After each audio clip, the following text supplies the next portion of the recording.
Hey, hello, and welcome to Earthworks Hub. I'm your host, Ivan Orlovic from Eagle One Industries, and I'm very excited. I've got another guest on the show today. I've got Travis Delaney from Dirtpak Excavations. Welcome to the show, Travis. Thanks, mate. Thanks for having me. No worries. Thanks for coming in. Okay, so let's just get straight into it. Can you just give us a bit of history on yourself? So, what the company does and how it started. Yeah, so pretty much we're sort of no different to many other civil earth moving companies. We just do a bit of subdivisions. We got blokes doing some rock placing at the moment and digging over some pipelines. Yeah, we just started off pretty small and grew naturally, and yeah, we ended up big, not bigger than what I wanted to get, pretty much. Yeah, it happens. It happens. Yeah. So what? Actually, maybe before I go on about the company, look, what about yourself? How did you get in the industry? So pretty much I'm a plumber by trade, and I was working for me uncle and cousin, did my apprenticeship with them. Um, we used to hire in machines to do all our drains from, it was actually RMR plant hire. Hired in all our machines to do our drains and stuff like that. And I just sort of threw the suggestion out one day. I sort of always wanted to get into earth moving. So I threw the suggestion out one day that we'd buy ourselves a little 1.7 ton. And I talked my uncle into it, convinced him and my cousin to go and get one. Told him that I could do a better job than most of the blokes we're hiring, which I probably couldn't, but I thought I'd have a crack. So yeah, finally got ourselves a little 1.7 and started doing our own drains and stuff like that, and we just grew from there. So I jumped in their machine and kept plumbing for a while, and then yeah, I just eventually wanted to get out of the plumbing and went and bought myself a little. I started off with a Hyundai 3.5 ton and a little Hino beaver tail, and yeah, just started running around doing some plant hire work. And it was actually Warwick from RMR Plant Hire, because we had that relationship with him through hiring. He was the first plant hire that I rang and told him that I was going out on my own, and he put me onto a few other smaller mobs. Graham from Complete Plant Hire, he definitely helped me get a start in the industry. He was the one that gave me a good 90% of my work for the first, I don't know, let's say 2 or 3 years. So yeah, just from there, just started running around doing little plant hire things. Mm. And whereabouts are you guys based? We're up I'm in a little town called Colombinane, which is Wallen. It's past Wallen and in between sort of Wallen and Broadford. Oh, okay. And what So, about, is most of your work in that area, or do you sort of just travel around? no, we sort of go anywhere. I definitely don't go southeast. I find it a nightmare to get over to the southeast. So we'll go north and we'll go west pretty much. We're right on the Hume Highway, so down the Hume, around the ring road, as much as the ring road's a nightmare. Yeah, it's not that hard to get out to the west, and we can always come back roads home. All of my guys live up this side of town, so I got one in Wallen, one in Seymour, and one in Epping. Mm-hmm. Okay. And you're talking about guys. How are you going with employees and that? Like, how many have you got? At the moment, there's three, including myself. We've got four of us working. Employees are hard to get good employees. I'm very lucky that the three guys I've got now, touch wood, are absolutely fantastic. Haven't had any dramas with them. I think I've had my 20-ton operator. I think I've had him for coming up to 3 years now, and I think the other ones are close on too. Very loyal boys. Yeah, great. They started in small machines and worked their way up. We had a couple of issues early on, but yeah, now they're great. They look after my machines well, and yeah, definitely help out where they can. Yeah, that's good to hear. What do you think the trick is to keeping the guys for so long? Like, so for other guys that have got employees, Um, what Look, can they learn from you? I you probably hear it from a lot of small companies, but I sort of pride myself on trying to be family orientated. Like, I'll do I know all the kids. Love all their kids. I invite them up here all the time. They're welcome to come up. I've got a farm as well, so their kids are always welcome up to, muck around with the farm animals, or we all ride dirt bikes and horses. So, you know, one of my operators, his kids enjoy, well, actually two of them, they enjoy riding motorbikes. So they're always welcome up here to ride, even sort of when I'm not around. And the other kids are sort of into horses and that as well, like my daughter. So yeah, I try and create a family environment and keep it personal, I suppose. Don't just treat them as another number. I think that's where you come undone. If you just treat someone as a number, then there's no loyalty there. Yeah, no, I agree. And it's not just all money, like you could be paying them $1 million an hour, but if you're not giving them like that environment, then it doesn't That's mean right, around you. exactly right. I was actually talking to one of my operators yesterday. I had a young kid that came and worked for me, maybe 3 or 4 years ago, and he got poached by a big civil mob. I won't say the name.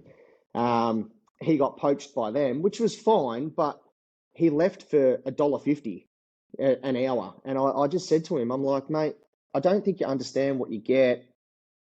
I can pay you the $1.50, that's fine. I said, but what you're getting outside of that, like I take him, I used to take him racing. I paid to fix his motorbikes, and he was always up and around the family, and yeah, Mm, but he lost all that for $1.50, and next thing you know, he sort of fell off the radar racing, and I don't know what he's doing now, to tell you the honest truth. yeah, that happens. It's happened to me as well. I know what you mean. It's frustrating Um, when you finally get a good operator and you think it's leading somewhere, and they get poached, but yeah, it's one of those things that it's hard. yeah, it is. It's hard, especially when you've put a lot of effort in. Like I've had guys that haven't had any experience, and then I've sat with them and spent heaps of time trying to train them up and that. And then Yeah, once they finally get good, and you can leave them on their own, and that they get poached or they leave, and yeah, that's it right. kills you. Well, that's the thing. Like, well, I've had conversation with my guys as well, and some of them, especially one of them, has expressed interest that in the future he'd love to buy his own machine. And mate, I'm all for that. Like, I'd prefer them to go and buy their own machine than jump ship and go and work for someone else. If I can keep them, I'll even encourage them. I'll give them phone numbers to help them out if they want to go out on their own. I'd much prefer that than to lose them to someone else for $1.50 more. Yeah, no, that's true because I've done the same thing. I had an operator that was with me for nearly 4 years, Yeah. and then he wanted to go out and start his own concreting business, and I sort of helped him out. Gave him all the advice I could, and then he was actually helping me and doing some concreting for us, and I was giving him some work, and it was Yeah, perfect. good. Worked Yeah. out well. Yeah. No, that's it. We spoke a little bit about dirt bikes today. I'm into dirt bikes myself. Oh I yeah, noticed when yep. you post, you had some on your Instagram post, you had some pictures of a kid. It looked like you were either sponsoring him or something, or Well, nah, that's you my got it. son. That's Is it? that's my yeah, that's my son. Yeah, I do sponsor him, but Mhm. not probably properly. It's just Yeah. coming out of my pocket. But Yeah. yeah, that's my young bloke. We're right into racing. Oh, okay. Are you still So still doing that? yeah, yeah, yep. So we've got a track at home out the back, and he actually jumps in the posse. I've got an old posse that I leave at home just for working on the track and stuff like that, and he jumps in the posse and the old 5 tonner, and he goes and preps his own track and smudges everything out and preps all his jump faces and stuff like that. So he's only 12, but Huh. he's definitely he smudged out the track the other day, and I sent a video to the boys going, mate, he's doing a better job than half of us would do. So yeah, it's good. It's good to see. Yeah. No, lucky boy to Yeah. be able to do that. That's Oh, pretty that's cool. right. He's very very lucky. I used to dream about having the motocross track at home. Yeah, There you go. yeah. Well, that's the thing. It's, once you've got it, you sort of take it for granted a little bit. So the novelty wears off pretty quickly, especially when you're training properly, not just riding around for fun. Yeah, true, true. Just going back to the employees again. Yep. We spoke the other day, and it was raining. Obviously, it's raining always in Melbourne. Yeah. And you were saying about the boys are busy polishing a truck or something. What do you Yeah. do for your workers on rain days and that, so other listeners can Look, sort of get? It's hit and miss. If there's stuff for the boys to do, I'll try and get them to help out. I definitely don't. I definitely don't get them to come up and mow my lawns or garden or anything like that.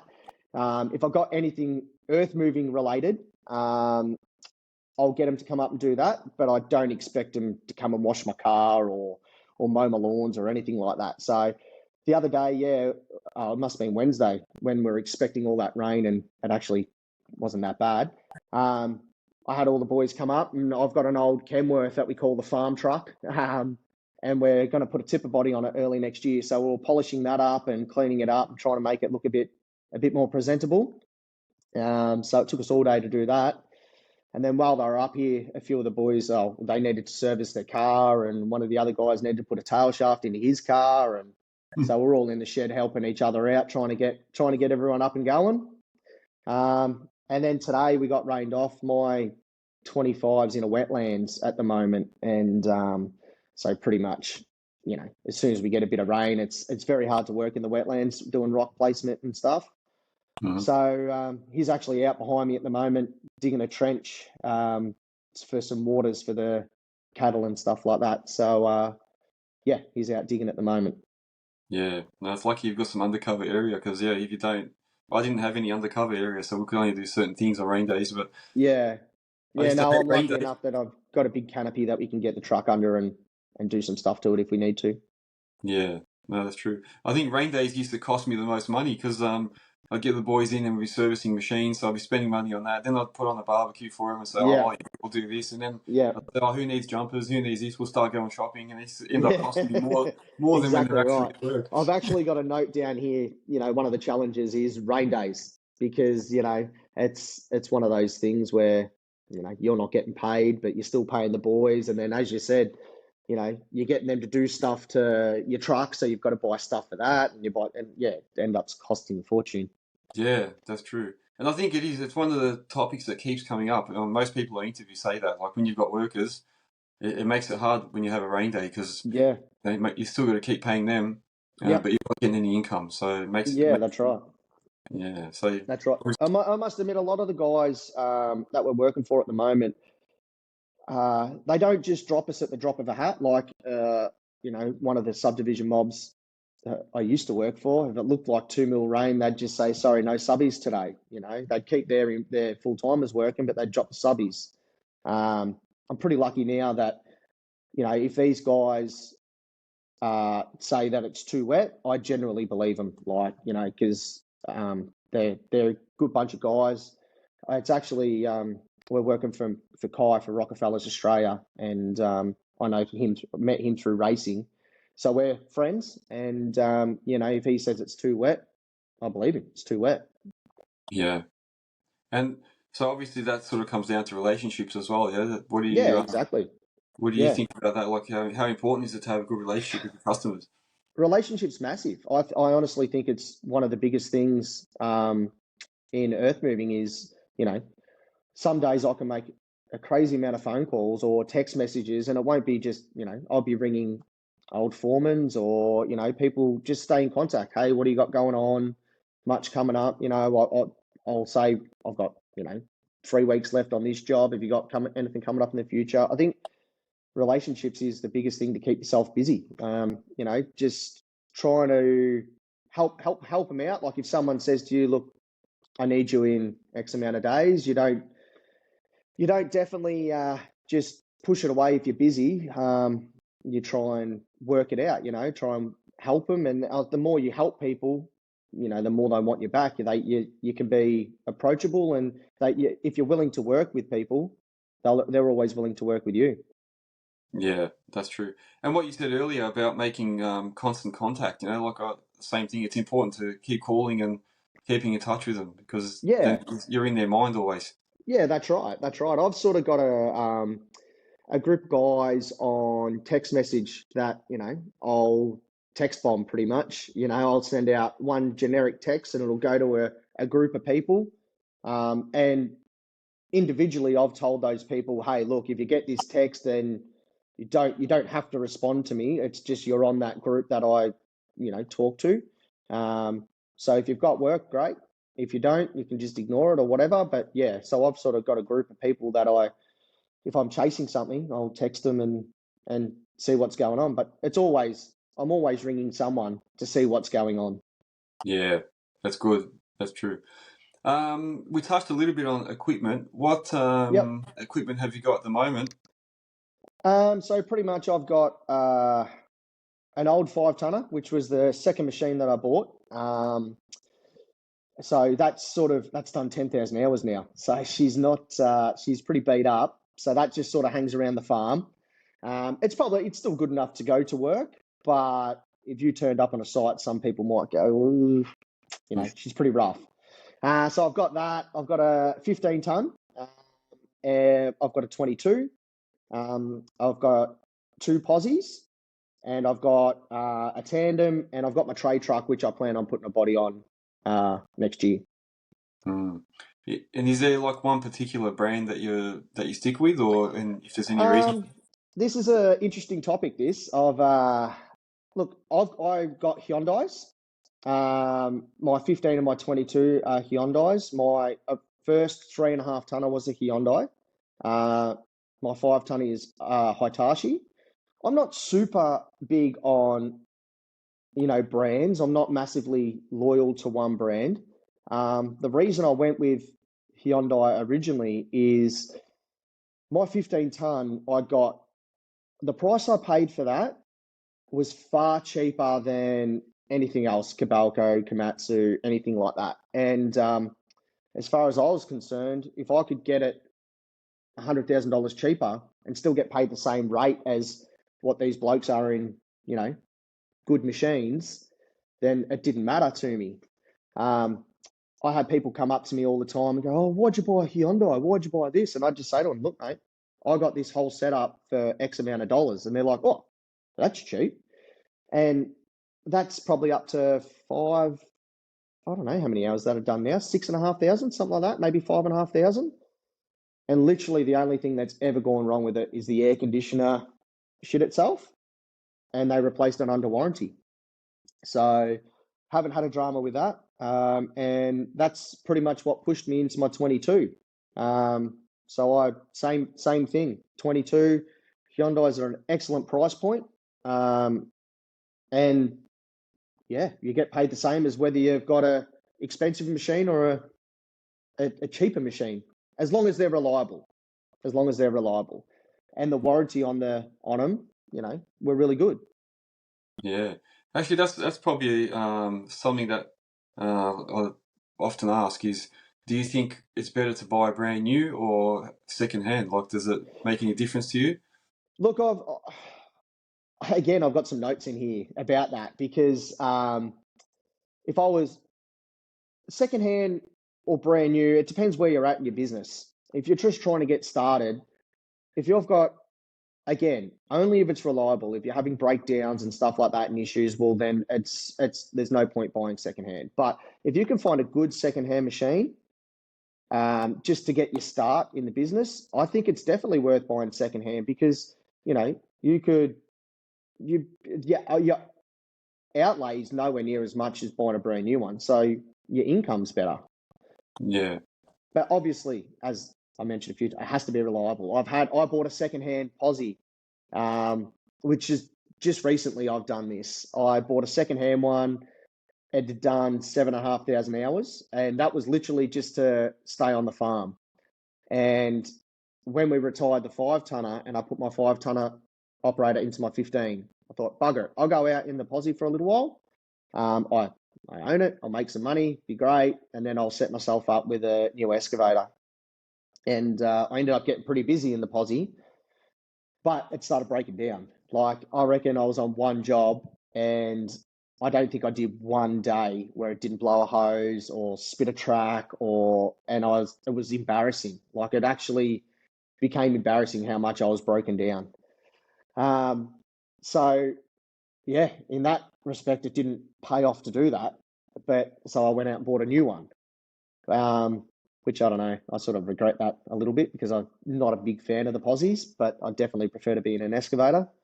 But it is what it is. So yeah, my experience, I got screwed over a little bit buying secondhand.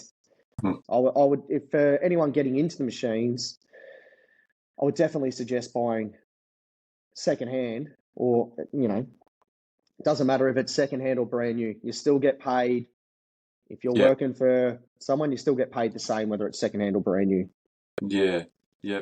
No, I'm the same. I started with a second-hand machine, and then slowly worked my way up to buying new ones. It's funny. Unfortunately, I hardly ever christened any of the new ones. All my workers got to go in first. I'm the same, yeah. So basically, my first 3.5 ton, that was secondhand, and it only done 1,400 hours, I think, and I kept that for a fair while. Um, Unfortunately, that got pinched. My beaver tail and my machine on the back got pinched from out of my driveway. Wow. So, yeah, that was secondhand. Then I bought my 5 tonner. That was secondhand. And then from there, I bought my 15 brand new. My 22 was brand new. And then obviously my trucks and that are secondhand as well. Hmm. Yeah, with that issue about being stolen, how did you handle that? Oh, look, yeah, it wasn't great. I had an employee working for me at the time. So basically, I was at the point where I had my uncle actually. He was operating my beaver tail on my 3.5.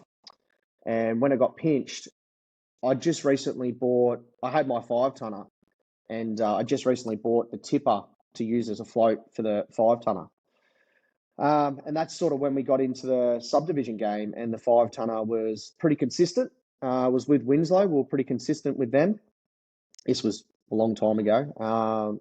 So I was lucky I was able to throw him straight in the tipper and keep him moving with the tipper until everything got sorted out with the cops and insurance and all that type of stuff. And yeah, I was able to buy my 15. So look, it was probably a sort of a blessing in disguise, but I didn't really want to go much bigger, but it just sort of happened that way. Yeah. I suppose I had a conversation with someone in another episode, and we're talking about reaching a tipping point. Once you get to a certain level with so many employees, like how do you feel you are at this moment? Yeah, I'm sort of right there. I operate every day. Well, not every day. Being in a posse is as soon as it rains or looks like rain, you don't get work anyway.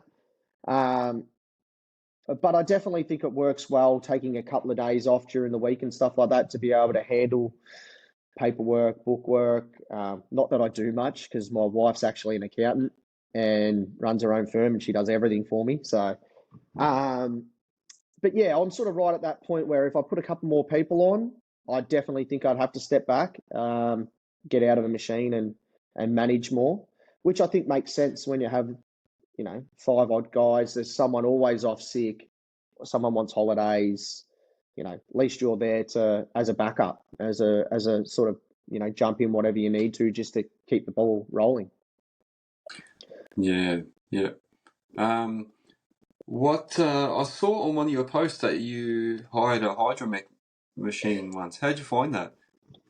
I did. I was actually going to buy one. So we got to the point again where I had my 15 and my uncle was in that operating, and what was I doing? I think I was either in the 5 or in the truck or something like that. And we got a phone call, and I can't remember what mob it was, but they wanted another machine. And I wanted to jump at the opportunity to try and grow. So I hired it for a little while. Found the machine, yeah, it was pretty good. We didn't have too many complaints about it. I don't think I was actually in it, or maybe I was in it for a day or so, but my uncle spent most of the time in it. Um, you know, it's one of those things in this industry. You get not promised a lot of things, but you get told that the job's going to run for X amount of time and this and that, and then next thing you know, sorry, we've got nothing for you. So I'm glad I hired it in that respect because we're in it for a little while, and then they just turned around, maybe 3, 4, 5 weeks later, wherever it was, and said, "Look, the job's finished. We've got nowhere for you to go at the moment, or no work for a 15." So yeah, we I was lucky we were able to hand it back. Yeah, But in terms of the machine, I don't think he had too many complaints. I know there is people out there that say they're slow and all that type of stuff, but you still see a few of them around. Probably not as many as I thought you were going to at the time, but yeah, you still see a few around. Mm. All right. You mentioned at the start about using plant hires in the beginning. Do you still use plant hires for most of your work, or are you quoting stuff as well? I still use plant hires, yes. Not at the moment. Both of my big machines are direct to people, so not through a plant hire. I'm still running around in the posse through a plant hire. But again, as I sort of mentioned, that's good for me to be able to go pick and choose those 1 day jobs. I sort of enjoy them a little bit and then you can pick and choose what you want to do. Like if you've got invoicing coming up, you just don't take a job for that day, and then you can invoice and stuff like that. So yeah, they still have their place. I definitely find them easy to work with because it's been mentioned before. You don't have to chase the money. The money's in there. They do most of the work for you, stuff like that. So yeah, they definitely still have a place in my business. That's for sure. Yeah. How do you find all the payment terms and dealing with? I know a lot of customers have longer terms, like 45 days, 30 days. How do you handle all that? The guys that I work for at the moment, the direct people, we're 30 days and a month. And generally, I get my money. They're pretty good. All the guys that we're working for are really good, especially Kai from Rockefellers. If you know, all I got to do is just ring him. And as I said, we're mates. So generally, I'm ringing him and just telling him to bloody pay me, and he does. Um, so and the other mobs, yeah, we're doing a bit of work for Service Stream at the moment. So they're generally pretty good and get paid on time. Um, yeah, I've had a couple of people go under on me working direct for them. I had CDC, the big plumbing mob, go under, and they owed me a fair bit of money, which I'm probably not going to see, which is unfortunate. And that definitely hit hard, but we worked through it. Yeah, other than that, one plant hire actually still owes me money from early. I must have been 2022. They still owe me money from, and I'm struggling to get the money out of them. Do you still work? Uh, Do you still work for them? Definitely not. Definitely not. Look, admittingly, what happened was the dockets, they're obviously on the other side of town to where I am. And they always said, you got to drop your dockets in. But it was, driving from one side of Victoria to the other to drop dockets didn't make sense. So I used to post them in. And they reckon that some of them went missing in the post, which, I can't say they did or didn't. I probably should have sent them express post, but I didn't. But I still have all the photos. My truck driver sends me photos of the jobs, of the dockets every day. So I had all the photos, all the text messages, everything ready to go. So this one particular plant hire said, look, basically your dockets are late. You now don't get paid until the client pays us. I said, that's fine, no dramas. But this has been going on for over a year now. And I find it hard to believe because some of the clients that haven't paid are big clients. At one stage, it was Winslow's or National Logistics, which I'm pretty sure they're all up to date now. But I was saying to the plant hire, I'm like, you can't tell me that these guys haven't paid. So yeah, they still owe me. I think it's close on 6 or 7, something like that. We'll see what happens, whether I get it. I must admit, Luke McCrone, he's from the VTU. He's been absolutely awesome. He's helped me out, bridging the communication gap. Yep. So he's been fantastic helping out that way. So I owe him a lot too, because that's been the biggest drama with this particular plant hire is communication. I'll send an email and they just ignore you. So yeah. Yeah, I had a similar issue, but not for that sort of amount. I think it's only for like 1 day's work, but it took a long time. And then they'd say, "Oh, you've missed this cycle, so you'll have to wait till the next one." Oh, we'll put Well, in the. we actually got up to, I think it was 20 grand that they owed me. So by the time we went back, as I said, my wife's an accountant. We didn't, again, it was probably our fault a little bit by not being vigilant on keeping up with our, paperwork and stuff like that. But by the time she went back and did like an audit on what they'd paid and what dockets, we'd find that, there was a day missing out of this week and a day missing out of that week. And it drummed it up to like 20 grand. And we've got the majority of it back, but it's still on sort of I'm a man of principle, and, I've done the work, pay the bill, basically. If I didn't have photos of the dockets or the jobs and stuff like that, well, yeah, wouldn't have a leg to stand on. But, mate, here's the docket, here's the text message. Yeah. So we'll wait and see how that one pans out. Yeah, no, hopefully it works out for you. What would you do differently if you could go back and start all again? That's an interesting one. I don't know whether I'd do too much differently. Well, I definitely wouldn't work for CDC, but that was an opportunity where I had a chance to get in with a big plumbing company. And I'm actually a plumber by trade, and yeah, so I knew that they were massive, and it was a good opportunity to get in with them. Yeah, so I don't think I'd do too much differently in terms of how my business has progressed. Yeah, I think I'm pretty happy with how it's all panned out at the moment. Oh, that's good. And what advice would you give to anyone that's considering starting in the industry? Look, I had a few mates in the industry before I started, and most of the time they were talking pretty negative about the industry, that it's hard, not much money in it, it's hard work, the work's not there, all that type of stuff. Where I find that there's plenty of work out there if you're prepared to hustle. If you're prepared to make the phone calls, there's plenty of work. Don't go out just with the intention of, think it's all going to fall in your lap, because it's not. You've got to go out, you've got to hustle, you've got to make your phone calls. You don't just sign up with one plant hire. You ring them all, ring every single plant hire, and create a relationship with them. I found, Graham from Complete Plant Hire, in the beginning, we ended up creating a pretty good relationship, even to the point where, mate, he'll be sitting down drinking a beer or whatever, and he'll send me a photo of a beer. So, we sort of became friends a little bit. And I think that helps massively. So, yeah, create relationships. You don't need the best of the best gear. That's probably the biggest thing. If you're going to go out and, as for a first machine, buy a brand new cat with these massive repayments and work for a plant hire, it's probably not going to work out too well for you. So yeah, don't need the best of the best gear. Create good relationships. Be prepared to work and make phone calls, pretty much. Yeah, no, that's it. And if you're going to put employees on, I always say as well, you've got to lead by example. So don't be afraid to get in and put some hard work in and show the guys that's how what it's done. Yep. Yeah, exactly right. How does technology affect you? Like, what have you had to put anything in your machines to keep up to date, or?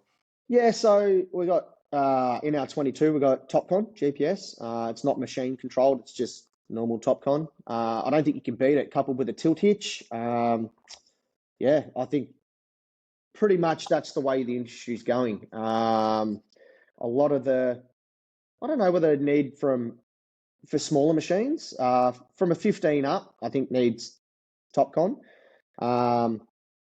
But yeah, other than that, there's probably not too much more technology that I use. I'm not really great with technology, to tell the honest truth, but TopCon and GPS isn't that hard to learn. I definitely thought it was going to be harder. My operator now, he'd never used it. And I just threw him in the deep end and said, mate, you'll be right. You'll work it out. And he was pretty good. Like, the subdivisions that we went to, he said to them, I can operate a machine. I'm a good operator. I've never used GPS. Just give me a week or so to get my head around it, and we'll be right. And it did. It took him probably a little bit longer than that, but now he knows more about it than me now. So yeah, I think pretty much any new machine now that I buy will have GPS on it. I don't think you can beat it. I don't think the work's there without it really these days. I think it'll become a necessity. Yeah, I think slowly the days of just having a machine with no attachments and no tilt hitches and this and that will be, you won't be able to operate. Yeah, that's right. Tilt hitches are funny. Originally, when I bought my 15 tonner, I didn't put a tilt hitch on it. It was just a normal hitch. And I was that bloke where you go, oh, you don't need a tilt hitch, your bloody tilt hitch makes your shit operator look good and rah, rah, rah. But when it was all said and done, I just couldn't afford to put one on at the time. So now that we've got one on our 20, I don't think I'll ever go back from it again either. Yeah, true. Um, so actually, just a quick one. Before we started the episode, we were talking about AirPods and things that you do, Yeah, because obviously while you're in the cabin, you know, a lot of times you're either listening to music or podcasts or something. I find that yeah. my AirPods die on me very, very quick. What do you do to sort of entertain yourself while you're operating? Yeah, so I use Bose, I suppose they're Bluetooth noise cancelling headphones. That's what I'm using now. I find them awesome. I just listen to podcasts flat out. As I mentioned earlier, we're right into dirt bikes. So a lot of it's dirt bike podcasts, racing podcasts, stuff like that. Music, yeah. Sort of keep myself interested throughout the day in stuff because it's easy to lose interest in what you're doing if you're sitting on a a stockpile or something like that. So yeah, I'm Mm, definitely a podcast person, that's for sure. You forgot to mention Earthworks Hub in there, Oh, yeah. Earthworks Hub as well. Sorry. Don't Yeah. think. Nah, I'm good, man. I'm joking. No. What about social media? Like, how do you utilize that? I don't really, in all honesty. My social media for Dirtpak is very slim. Like we don't do much on it. I use my son's Instagram. Like as I mentioned, he's only 12, so I monitor his Instagram. He uses it flat out, sponsors and stuff like that. So it's a big part for him. For mine, I don't know. I just never really got into it. Like I've seen a lot of earth moving companies jump on Instagram and all the social media and make themselves Instagram famous and think they're top shit.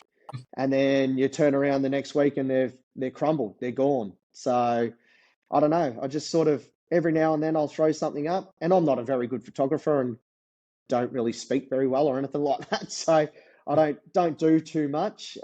If I find a cool photo one of the boys takes or something like that, I might throw it up or thank the guys for a job or something like that. But it hasn't really helped me in advertising or anything like that. Every now and then in the local area, we live in a rural area, so I'll throw it up on the Facebook pages that, we do driveways and stuff like that. So we might get some rural driveways and just spreading some crushed rock or profilings or something like that.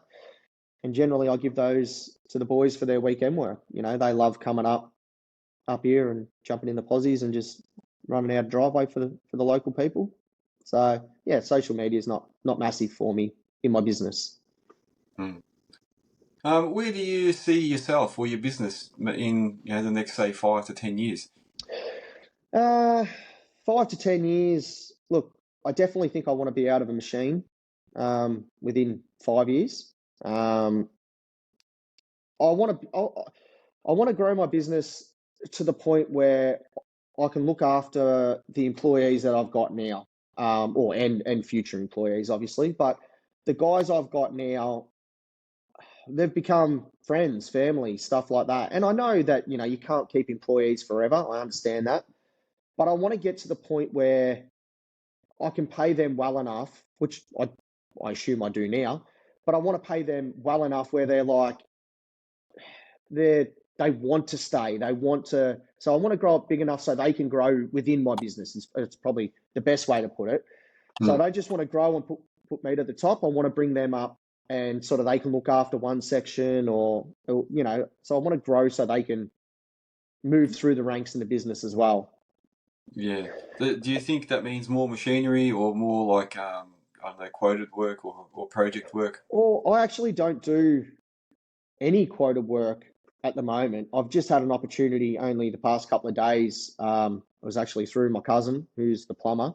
He does high-end plumbing work, and all the houses have basements and stuff like that. So his builders actually got onto me and asked me to quote a basement dig for him. So I'll be starting to do that, which is a good opportunity. So yeah, that will be hopefully that path sort of opens up a little bit. Obviously, I've got to get the job first. Yeah, I definitely think it means a bit more machinery. And I think the guys that I've got want to want to do that as well, especially one, Steve, who works for me.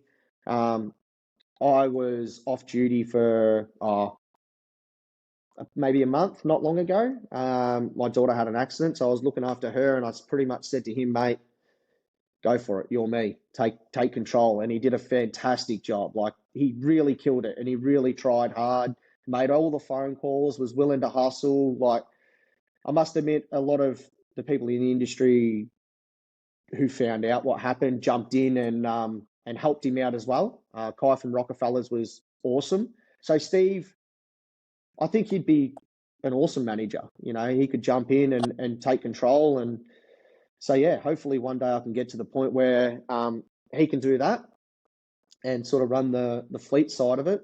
And yeah, see if we can grow this thing to, I don't want to get massive, like, you know, I don't want to go stupid, but I just want to be able to look after them basically. Yeah, And then 10 years time, hopefully I've got my young bloke in a machine, and I don't have to, he can do it all. yeah. Well, luckily he's out there practicing already, Yeah, so that's right. he'll be Exactly. experienced by that time. Yeah. Yeah. Yeah. Well, as I said, I could throw him on a driveway now, and especially in the posse, and yeah, you wouldn't know a 12-year-old's done it. That's for sure. No, that's good. It's good. No, look, I hear what you say. I try and get my young fellow out every now and then, Yeah. and he loves it. He loves getting out on the machines and that.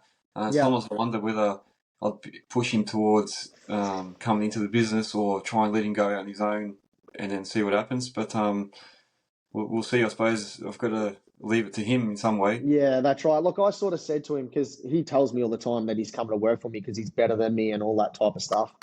And I sort of drilled it into him that, mate, I want you to get a trade first. Like, if that's what you want to do, obviously, I want you to get a trade, something to fall back on, because this industry's, you know, it's hit and miss. So that when it's good, it's good. When it's shit, it's shit.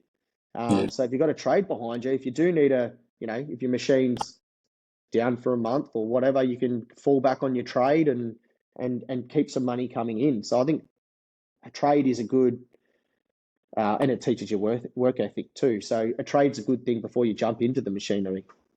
Yeah. No, it's good. Like you say, it's good to have a backup. Yeah, especially something in the ground, like you know, being a plumber or something like that. That's where, you know, you learn all the. If you're doing drains as a plumber, even though you don't know how to operate a machine, you know what a machine is capable of doing.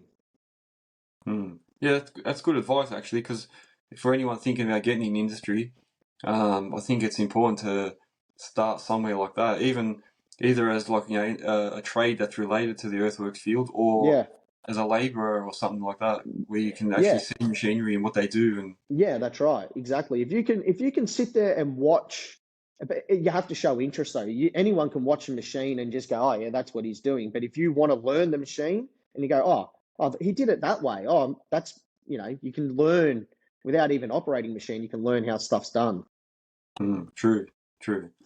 So where can listeners find you if they want to make contact? Like, what's the best way? Uh, yeah. So Instagram's just at Dirtpak. Facebook's just Dirtpak Excavations. As I said, it's not that interesting. I do try, and I'd like to get better at it, but yeah, it's just not one of those things that I'm super into. Um, so yeah, they're probably the two best spots. All right, cool. No, Travis, thank you very much for this conversation. I'm No sure we dramas. got a lot out of this. I wish you all the best with the business. Hopefully, No, all those things you're talking about come true, and you know, hopefully your daughter's okay from what you were saying earlier. yeah, she's all good now, mate. Yeah, yeah, she it was a bit of a scary time, but she's 100% now, which is fantastic. Oh, good to hear. No, top bloke. For anyone that needs any excavation work out, specifically in the north and the west, Yep, look out for Dirtpak. that's it. Yeah, thanks for coming on. No worries, mate. Thanks very much for having me. And to all the listeners out there, make sure that you keep looking out, follow, like, share the shit out of this. Trying to get Earthworks Hub out there. I think it's very important for our industry to keep talking, sharing experiences. If you want to be a guest, or if you've got any feedback or any comments, hit me up. You can go to info@earthworkshub.com.au, send me an email, or go to one of the socials, click on message me, and yeah, I'm happy to take any advice or put a new guest on. Once again, thanks for listening. We'll see you in the next one.